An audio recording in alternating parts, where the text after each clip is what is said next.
Hello बच्चों, मैं हूँ सीए प्रदीप कालरा। मैं ईयर 2000 से मतलब लगभग अभी जब मैं रिकॉर्ड कर रहा हूँ 2025 में, तो 25 ईयर से पढ़ा रहा हूँ।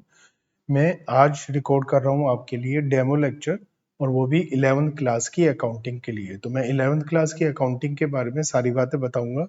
आपको मेरी वीडियो देखने के बाद पता चल पाएगा कि आप मेरी क्लास को ज्वाइन करना चाहते हैं या नहीं, और उसके बारे में अपने थोड़ा कोचिंग सेंटर के बारे में भी बता दूंगा कि आपको यहाँ पर क्या क्या फैसिलिटी मिलेंगी, ऑफलाइन ऑनलाइन सारी बातें। चलिए देरी नहीं करते हैं, शुरुआत करते हैं। अकाउंटेंसी आपके लिए 11th क्लास के लिए बिल्कुल न्यू सब्जेक्ट है, तो आज मैं चैप्टर पढ़ाऊंगा तो वो आपको समझ में भी आ जाएगा, ये मुझे पूरा यकीन है। पहले थोड़ा सा देख लेते हैं कि आपके सिलेबस में क्या क्या है, और हम लोग आपको अपना प्रिंटेड असाइनमेंट भी देते हैं ताकि आप लोगों को इवन जो बुक है आपको स्कूल में लगेगी उससे भी आप प्रैक्टिस करेंगे, इससे भी करेंगे। आपके कुछ चैप्टर्स हैं कोर्स में। इंट्रोडक्शन टू अकाउंटिंग, इसमें अकाउंटिंग का इंट्रोडक्शन रहता है कि क्या क्या अकाउंटिंग है, कैसे कैसे उसमें हमें बताया रहता है सारी चीजें। बेसिक अकाउंटिंग टर्म्स ये मैं आज आपको डेमो क्लास में लेने वाला हूँ कि अकाउंटिंग के बेसिक टर्म्स क्या होते हैं, क्योंकि कई बार क्या होता है अकाउंटिंग में कुछ ऐसे टर्म्स होते हैं जो आपको पता ही नहीं होते हैं, तो आपको कुछ भी अकाउंटिंग में समझ में नहीं आ पाता है, तो उसके बारे में हम बात करेंगे। इसके बाद एक चैप्टर है जिसमें हम देखते हैं अकाउंटिंग स्टैंडर्ड्स क्या होते हैं। Accounting standard basically CA institute, ICAI, मैं चार्टर्ड अकाउंटेंट हूँ। आईसीएआई मतलब institute of chartered accountant of India, वो क्या बताता है कि अकाउंटिंग का स्टैंडर्ड मेंटेन करने के लिए कैसे अकाउंटिंग करनी चाहिए, तो वो अकाउंटिंग स्टैंडर्ड्स होते हैं, उसके बारे में इंट्रोडक्शन है। अकाउंटिंग इक्वेशन का एक चैप्टर है, इसके अंदर हम हर एक अकाउंटिंग की ट्रांजेक्शन्स को एक इक्वेशन में लिखना सीखते हैं। इसके बाद ओरिजिन ऑफ ट्रांजेक्शन्स है, जिसमें हम वाउचर्स वगैरह बनाते हैं। जब भी कोई बिजनेस में ट्रांजेक्शन होती है तो उसके लिए वाउचर बनता है, ठीक है, तो उस वाउचर में लिखा जाता है कि क्या ट्रांजेक्शन हुई है, उसके बारे में इस चैप्टर में बताया गया है। इसके अलावा अकाउंटिंग की जो ट्रांजेक्शन्स होती हैं उसको रिकॉर्ड करने को जर्नल बोलते हैं, उसके कुछ रूल्स होते हैं, वो चैप्टर नंबर 6 में है। जर्नल के बाद हम लेजर बनाते हैं, अभी आपके लिए बिल्कुल नया होगा, आप कहेंगे ये क्या क्या बता रहे हैं, तो एक चैप्टर होता है लेजर। उसके बाद trial balance, special purpose books, BRS, bank reconciliation statement, depreciation, ये कुछ चैप्टर्स हैं। अभी आपको पता नहीं चलेगा कि ये चैप्टर्स क्या हैं, लेकिन धीरे धीरे जब आप 11th पूरी क्लास कर रहेंगे तो धीरे धीरे समझ में आ जाएगा। लेकिन आज मैं आपको बताऊंगा बेसिक अकाउंटिंग टर्म्स, ठीक है। उससे पहले मैं आपको बता देता हूँ कि हमारे यहाँ कौन कौन सी क्लासेस होती हैं और आपको क्या क्या फैसिलिटीज यहाँ पर मिल जाती हैं। देखिए, आप ऑफलाइन क्लास तो ले ही पाएंगे, उसमें कोई टेंशन नहीं है, आप क्लासरूम में आकर बैठकर सामने क्लासेस ले पाएंगे। लेकिन अगर आप गाजियाबाद से बाहर रहते हैं, बहुत दूर रहते हैं, मुंबई रहते हैं, कहीं पर भी रहते हैं, तो आप लोग हमारी ऑनलाइन क्लास लाइव जो होती है उसे ज्वाइन कर सकते हैं।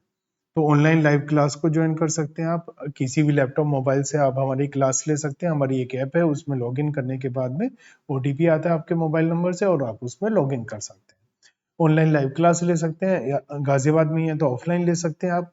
उसके अलावा हम रिकॉर्डेड वीडियो लेक्चर भी आपको प्रोवाइड करेंगे, मतलब जो भी हम पढ़ाएंगे फुल ईयर में उस सब का recorded video lecture, pre recorded lectures मिलेगा। जैसे मैं अभी रिकॉर्ड कर रहा हूँ, ये ऑलरेडी प्री रिकॉर्डेड है, ये लाइव वीडियो नहीं है, तो आप प्री रिकॉर्डेड वीडियो लेक्चर्स भी मिलेंगे। लाइव क्लास में क्या होता है, आप मेरे साथ इंटरेक्ट कर सकते हैं, जैसे मेरे से लाइव क्लास चल रही है तो आपको कोई बात समझ में नहीं आई तो आप मेरे से बात कर सकते हैं कि सर मुझे ये समझ में नहीं आया, आप दोबारा बता दीजिए। वो लाइव क्लास होती है। तो लाइव क्लास भी होती है हमारी, जिस समय ऑफलाइन क्लास होती है उसी टाइम हमारी लाइव क्लास भी होती है, और साथ ही साथ लाइव क्लास की रिकॉर्डिंग भी मिलती है। सपोज आप पूरा 1 ईयर पढ़ रहे हैं, 11 12 पढ़ रहे हैं पूरा, या 2 साल में कभी ऐसा होगा भगवान ना करे कभी आप बीमार पड़ गए, या कभी आप घूमने गए हैं, कभी पार्टी है, कभी थके हैं, कुछ XYZ रीजन से आप क्लास नहीं ले पाए, ऑफलाइन भी नहीं आ पाए, क्लास भी नहीं ले पाए, तो आप क्लास नहीं ले पाए तो भी कोई टेंशन नहीं है, क्योंकि जो लाइव क्लास है उसकी रिकॉर्डिंग भी हम आपको देते हैं। तो 4 टाइप की क्लास आपको मिलती है, offline, face to face, online live class की रिकॉर्डिंग, और प्री रिकॉर्डेड वीडियो लेक्चर्स। ये 4 टाइप की क्लासेस हैं, और 4 सब्जेक्ट हैं हम जो 11 12 के कवर करते हैं, जिसमें अकाउंटिंग है, अकाउंटिंग का सब्जेक्ट होता है, अप्लाइड मैथमेटिक्स होता है, कोर मैथमेटिक्स नहीं होता है। आपको कोर मैथमेटिक्स अगर करना है तो आपको कहीं और पढ़ना पड़ेगा। अप्लाइड मैथमेटिक्स होता है जो स्पेशली कॉमर्स स्ट्रीम के स्टूडेंट्स के लिए है, इकोनॉमिक्स होता है, और बिजनेस स्टडीज होता है।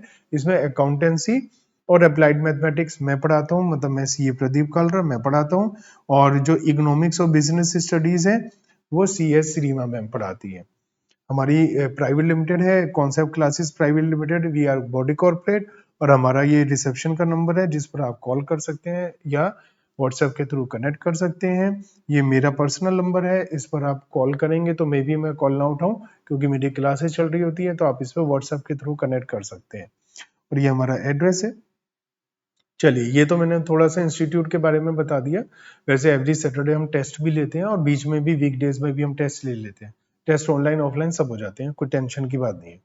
चलिए, मैं आता हूँ बेसिक अकाउंटिंग टर्म्स पर, और इसमें मैं आपको बताता हूँ कि हमारी अकाउंटिंग में कौन कौन सी टर्म्स हैं जो यूज में आने वाली है, ताकि आपको थोड़ा सा आइडिया हो पाए अकाउंटिंग के बारे में। ठीक है, तो बेसिक अकाउंटिंग टर्म्स के बारे में हम बात करते हैं। अकाउंटिंग में एक वर्ड यूज होता है प्रोप्राइटर।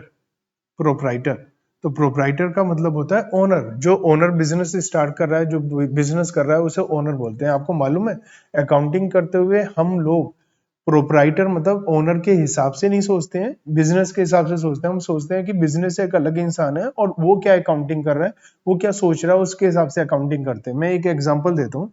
सपोज मैंने एक बिजनेस स्टार्ट किया 5 लाख रुपीज से, तो मेरे पास से कैश जा रहा है ना। मैं बिजनेस स्टार्ट कर रहा हूँ, 5 लाख रुपीज इन्वेस्ट कर रहा हूँ, तो मेरे पास से कैश जा रहा है। लेकिन जब हम अकाउंटिंग करेंगे तो मेरे हिसाब से नहीं सोचेंगे, किसके हिसाब से सोचेंगे, बिजनेस के हिसाब से। और बिजनेस के पास कैश आ रहा है, समझ रहे हो, तो वहां पर कैश प्लस होगा, ना कि कैश माइनस होगा। कैश माइनस मेरे हिसाब से होगा, अकाउंटिंग मेरे हिसाब से नहीं होगी, अकाउंटिंग बिजनेस के हिसाब से होगी।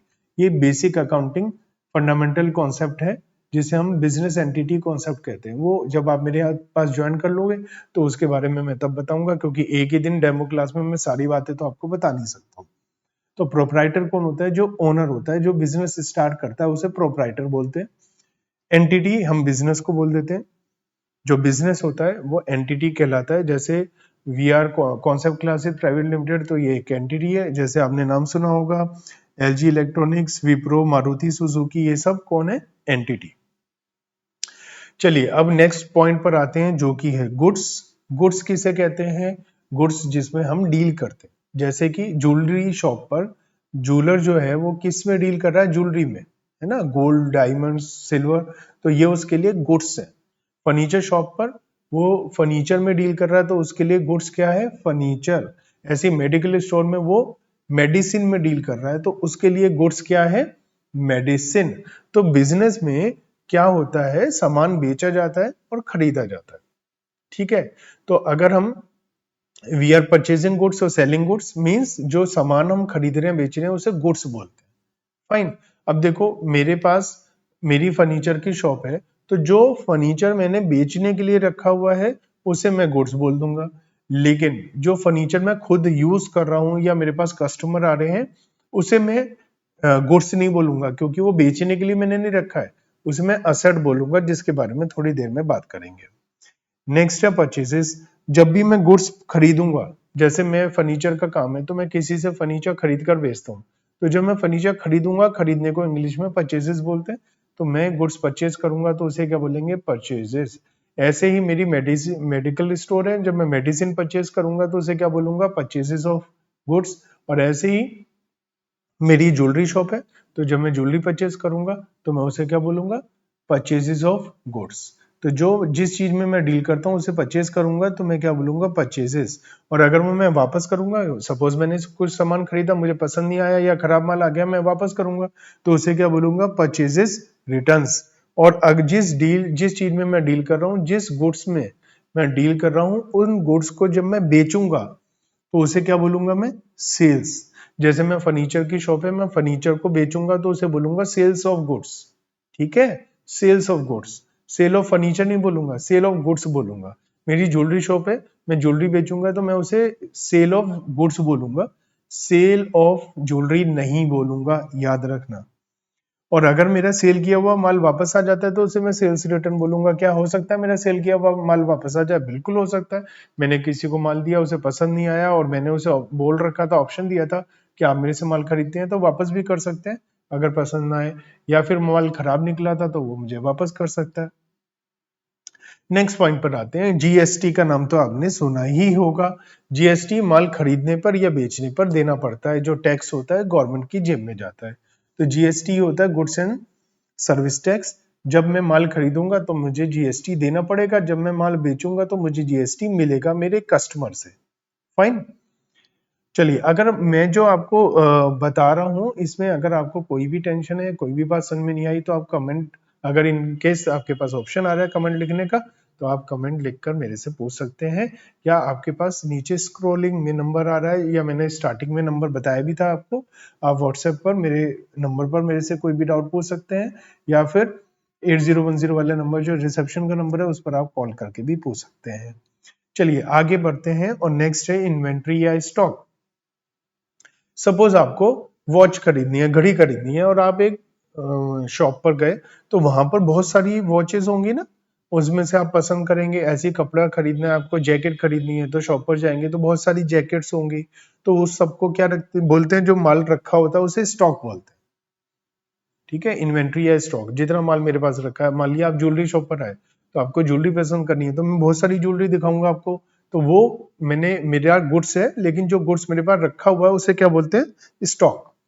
अब हमारे पास ओपनिंग स्टॉक और क्लोजिंग स्टॉक होता है। इसके लिए मैं आपको एक बात और बताता हूं। क्या होता है, हम अकाउंटिंग 1 ईयर के लिए करते हैं। 1 ईयर की अकाउंटिंग होती है, जो ईयर 1 अप्रैल को स्टार्ट होता है, और ईयर एंड कब होता है, 31 मार्च को। ईयर कब स्टार्ट होगा, 1 अप्रैल को। सपोज फॉर एग्जाम्पल, मान लिया 1 अप्रैल 2025 को ईयर स्टार्ट हो रहा है, और 31 मार्च 2026 को ईयर एंड हो रहा है।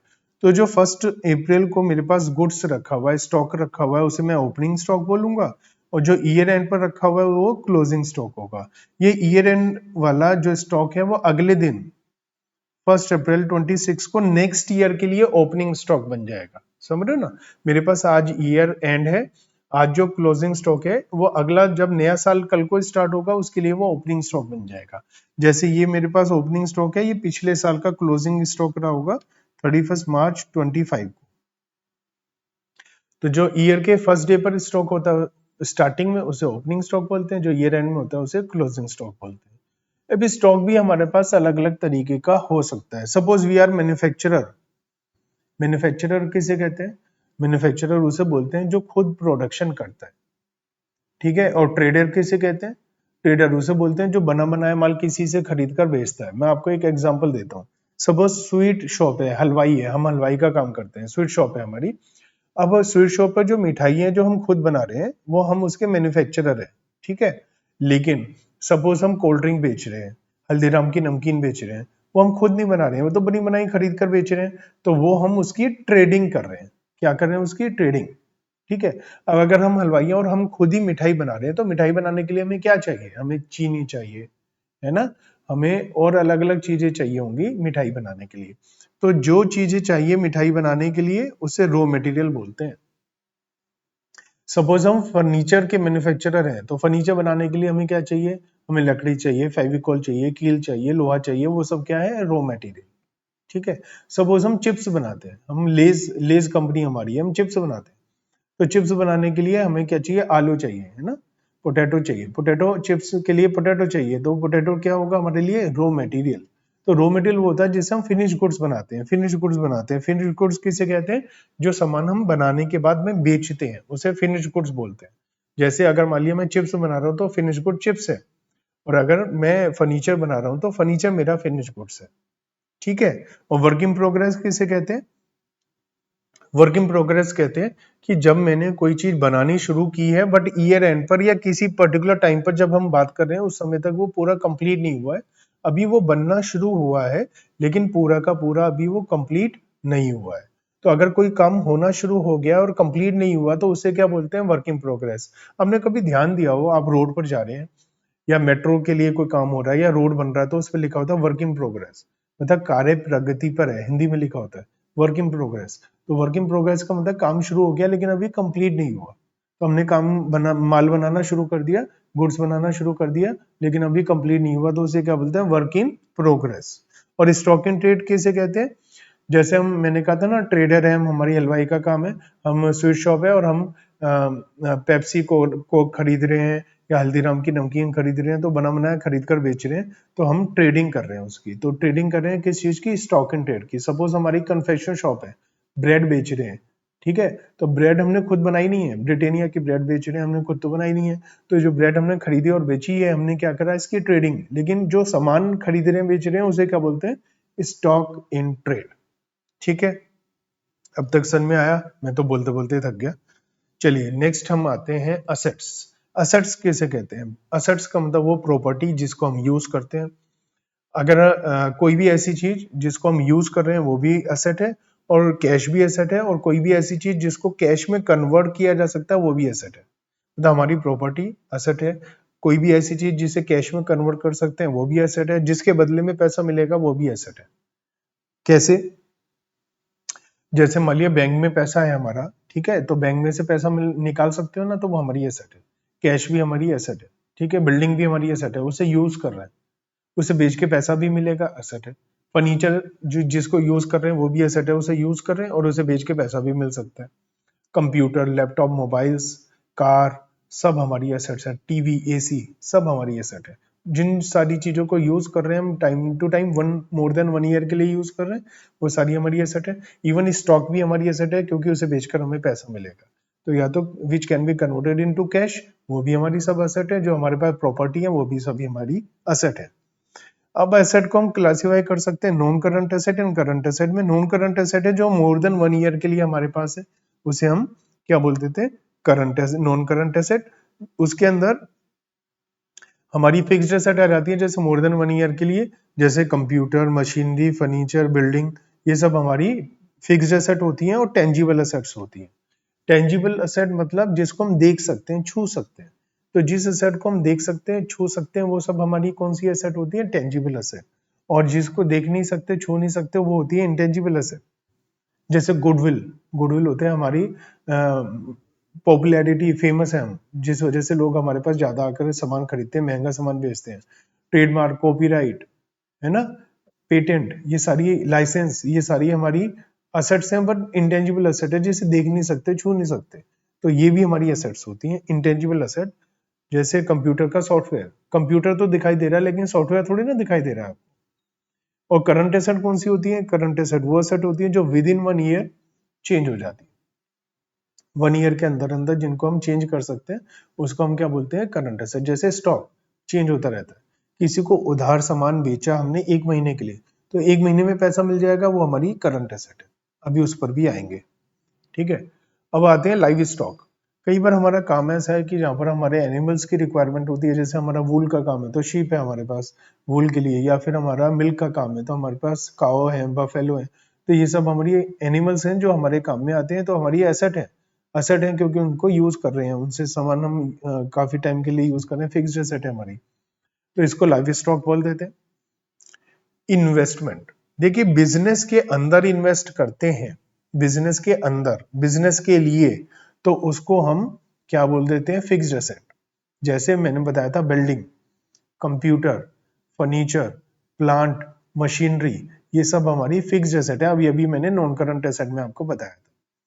लेकिन अगर हम पैसा बिजनेस के बाहर कहीं और इन्वेस्ट कर रहे हैं, किसी और कंपनी के शेयर्स खरीद रहे हैं, किसी और कंपनी के डिबेंचर्स खरीद रहे हैं। अब आप कहेंगे शेयर डिबेंचर क्या होते हैं? ये मानो बिजनेस के बाहर कहीं और इन्वेस्ट कर रहे हैं, बिजनेस चलाने के लिए नहीं, किसी और चीज के लिए। सपोज बिजनेस चलाने के लिए बिल्डिंग खरीदी और उस बिल्डिंग में हम खुद बिजनेस कर रहे हैं, तो वो तो हमारी क्या हो जाएगी? Fixed asset.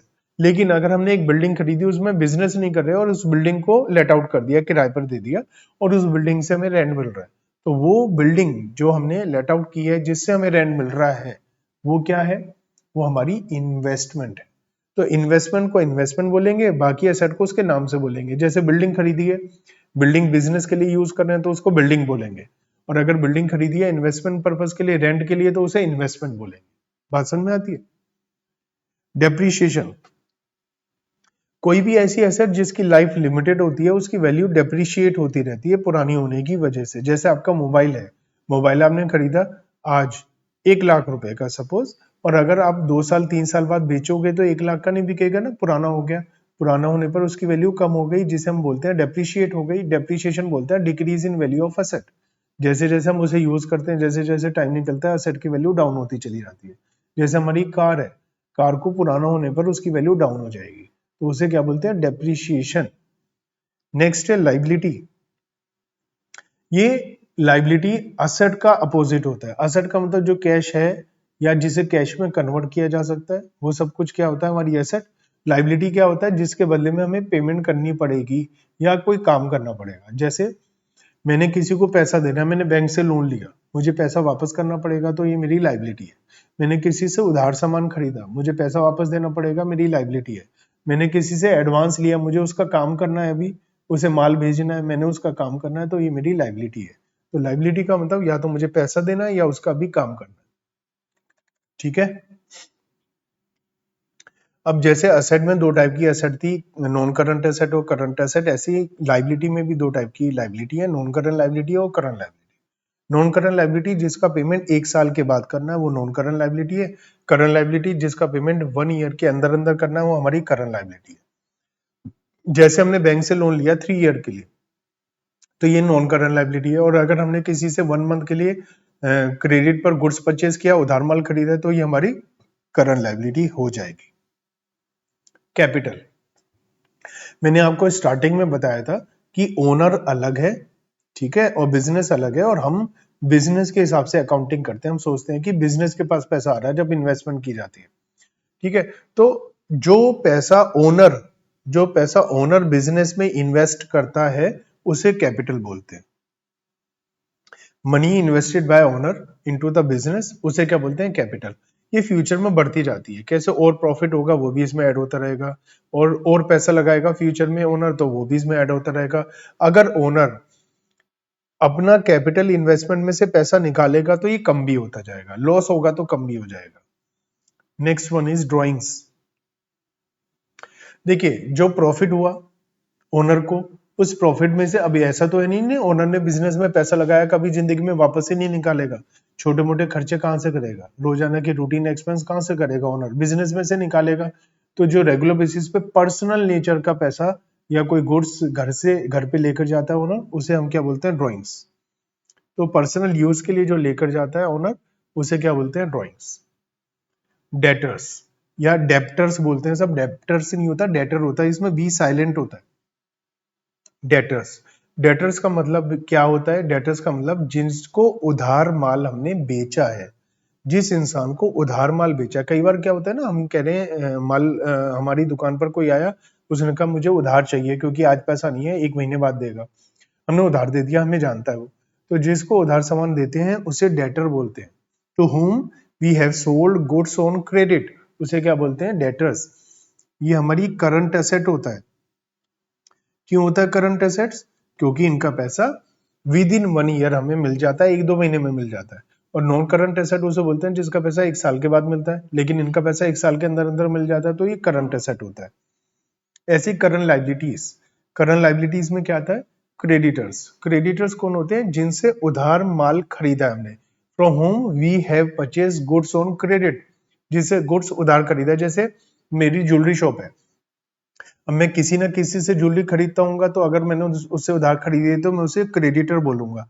जनरली 10-15 दिन, महीना 2 महीने के लिए उधार होता है, इसलिए इसको हम करंट लाइबिलिटीज बोल देते हैं। देखिए, इस थोड़े से टाइम में आपको है ना बेसिक अकाउंटिंग टर्म्स के बारे में पता चला, बहुत सारी अकाउंटिंग टर्म्स के बारे में पता चला जो बेसिक है और जो अकाउंटिंग में यूज होती है, ठीक है। मैंने शॉर्टकट में आपको बताने की कोशिश करी है कि ये क्या क्या होती है।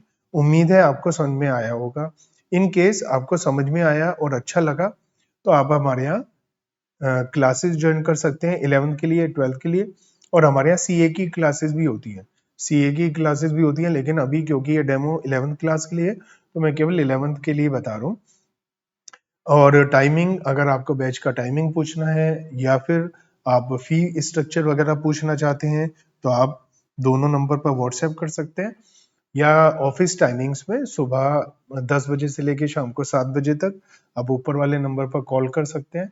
और जो नीचे वाला नंबर है और ऊपर वाला नंबर, दोनों पर आप कभी भी व्हाट्सएप करके इंक्वायरी कर सकते हैं। हम आपको टाइम मिलते ही वापस कनेक्ट हो जाएंगे। आपको लोकेशन चाहिए, एड्रेस चाहिए तो वो भी, एड्रेस तो है, लोकेशन चाहिए तो वो भी हम शेयर कर देंगे। तो कैसा लगा आपको मेरा डेमो, या मुझे प्लीज़ बता दीजिएगा, और अच्छा लगा तो आप ज्वाइन भी कर लीजिएगा और अपने फ्रेंड्स को भी शेयर कर दीजिएगा जो भी क्लासेस ज्वाइन करना चाहते हैं, क्योंकि अगर आप फ्रेंड सर्कल में आते हैं तो आपको भी अच्छा लगता है, क्योंकि 2-4 फ्रेंड्स, स्कूल वाले फ्रेंड्स भी साथ में आते हैं, तो उन्हें लगता है हाँ भैया ठीक है, नई जगह जा रहे हैं तो हमें अच्छा लग रहा है। ठीक है, पेमेंट करने के लिए हमारे पास मंथली, क्वार्टरली, हाफ ईयरली और एनुअल मोड है, हर टाइप का है।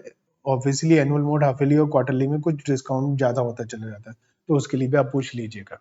ठीक है, तो आप शेयर करिए और चैनल को सब्सक्राइब भी कर सकते हैं। चलिए मिलते हैं, अगर आपको अच्छा लगा तो जल्दी मिलते हैं कोचिंग क्लासेस में।